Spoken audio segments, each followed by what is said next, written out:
ক্ষুদ্র অর্থনীতির ধারণা দিয়ে বিশ্বব্যাপী পরিচিতি পান প্রফেসর ডক্টর মোহাম্মদ ইউনুস।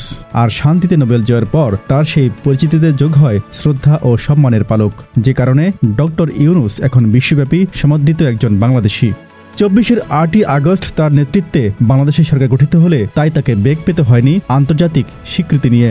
জাতিসংঘ থেকে শুরু করে আন্তর্জাতিক মুদ্রা তহবিল কিংবা মার্কিন যুক্তরাষ্ট্র থেকে চীন, রাশিয়া সবখানেই অকুণ্ঠ সমর্থন পেয়ে আসছে ইউনুস সরকার। এবার সেই সমর্থনকে যেন ফের মনে করিয়ে দিল জাতিসংঘ। সংস্থাটির মহাসচিব অ্যান্তোনিও গুতেরেস সম্প্রতি ডক্টর ইউনুসকে লেখা এক চিঠিতে চলমান সংস্কারে তার দৃঢ় সমর্থন জানিয়েছেন। চিঠিতে মহাসচিব লিখেছেন, আমি বাংলাদেশের সঙ্গে জাতিসংঘের দৃঢ় সংহতি এবং আপনার নেতৃত্বে সংস্কার প্রক্রিয়ার প্রতি আমাদের সমর্থন পুনর্ব্যক্ত করতে চাই। এছাড়াও রোহিঙ্গা সংকট নিরসনে বাংলাদেশের পাশে থাকার ঘোষণার পুনর্ব্যক্ত করে রাখাইন রাজ্যে ক্রমবর্ধমান মানবিক পরিস্থিতি সম্পর্কে ডক্টর ইউনুসের উদ্বেগের সঙ্গেও একমত প্রকাশ করেন তিনি।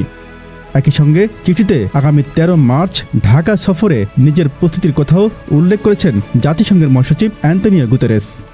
Z news, Dhaka.